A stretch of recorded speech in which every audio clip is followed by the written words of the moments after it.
Depois, antes de entrar no esporte, eu queria ver uma questão que eu acho interessante também. A gente falou recentemente, né, com a Regiane, que tem nacionalidade da Polônia, e lá a gente sabe que tem um enfrentamento de guerras já de gerações. E no Brasil a gente não tem essa realidade de guerras, né? Teve no passado, mas conflitos, né? Nada assim tão grande e com tanto tempo. Lá, eu sei que na África tem, particularmente até, desculpa a minha ignorância, mas eu sei que em alguns lugares tem uma guerra de muitos anos, né? E até uma situação bem impositiva, uma situação bem dificultosa, né, para o povo. Lá, na tua região ou próximo, você vive algum tipo de tensão? Isso, no meu caso, é uma pergunta que eu queria saber, porque aqui a gente não tem essa realidade, né? Até o pessoal diz, né, o povo latino é quente, porque não tem muito isso, mas os africanos também são muito quentes. Só que lá vocês enfrentam alguns picos, né, e situações de guerra.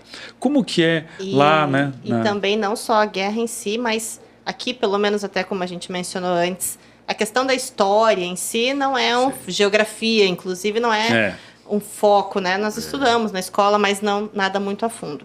Então, quando pensamos assim realmente num país na África, para mim, pelo menos me recordo assim muito é um país ou muito pobre ou muito rico, né? Então, o que nós vemos inclusive na TV muitas vezes é assim, realmente a escassez total de água, de alimento, isso é muito visível. A nossa propaganda, eu não sei se é uma propaganda, eu acho que ela é mundial, mas nós temos muita propaganda, por exemplo, da ONU, que tem o foco na ajuda específica para a África, sabe? Assim, então, é uma percepção assim, de muita pobreza, da mesma forma que quando, né, nós vimos ali a Copa, enfim, deu para observar muita riqueza também envolvida, então... Infelizmente, é o que a gente tem de visão, né? Não conhecendo, não sabendo. Então, além de guerras, a pobreza em si, que talvez seja mais política do que, né?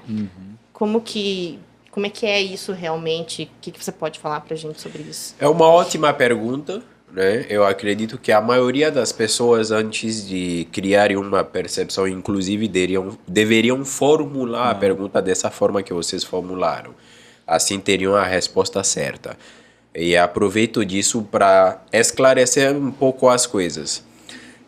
Quando você pega os 54 países da África, existe algumas regiões específicas onde você vai ter muito mais conflitos, né? Quando você pega a África Ocidental, você não vai ter conflitos, porque é uma região onde nunca teve conflitos armados complicado, assim.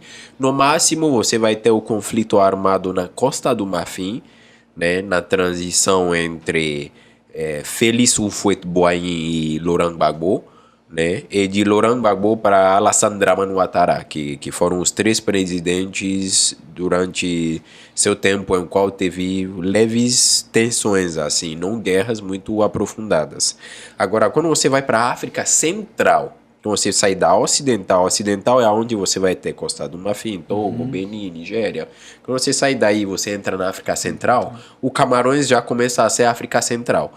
Então, começando pelo Camarões, você já vai ter um país que teve um histórico de conflito. O Camarões teve um histórico de conflito por questão de língua. Por quê? O norte do Camarões falava inglês e queria que o país inteiro falasse inglês. E o sul do Camarões fala francês e queria que o país inteiro falasse francês. Uma das bases que o europeu deixou para gerar conflito. Na África Central você vai ter mais conflitos ainda. Então é onde a coisa começa a ficar crítico. Conflitos permanentes, por exemplo, na República da África Central, que é um dos países que manteve um longo tempo de conflito. Quando você sai daí, você começa a descer da África Central para a parte do sul da África. Aí mesmo você vai ter lugares de conflito permanente, como República Democrática do Congo e República do Congo. Muita gente acaba não entendendo isso, mas tem dois Congo. Por que tem dois Congo? Porque a França e a Bélgica não chegaram a um acordo, a Bélgica decidiu que vai cortar na metade o país, E um lado vai se chamar Congo, e a França decidiu que o outro lado vai se chamar República Democrática do Congo. Mas, no fundo, vamos se falar a verdade, o foco principal dessas divisões são recursos. Porque você vai encontrar em vários países da África um pico de recurso extremo e um pico de pobreza. O que acaba sendo a maior propaganda da ONU. Que até um certo ponto muita gente tem receio também da ONU, porque existe uma outra propaganda da ONU que muita gente não conhece. No Benin, por exemplo, se você traz uma vacina e fala que é da ONU, existe uma probabilidade de 100% da população não tomar. Caraca. Porque por muito tempo vários países da África foram usados como campo de teste da ONU. Então, eu tenho minha avó que sempre contou desde cedo a história de vários amigos dela que foram cortados as pernas porque tomaram uma vacina que estavam testando. E quem que tem seu logo estampado ali é Unicef, é ONU. Então acaba sendo meio que uma complexidade essa relação com vários países. Claro, quando você pega esses países que estão mais tranquilos, são países que você vai ter um pico de riqueza, vai ter muita tecnologia, vai ter muitas coisas que vocês não imaginam. Né? Os países que têm conflito, você vai ter muito conflito. Sim. Acaba tendo isso. Então, o maior centro de problema hoje, na África no geral, acaba sendo a região central da África, descendo para o sul da África.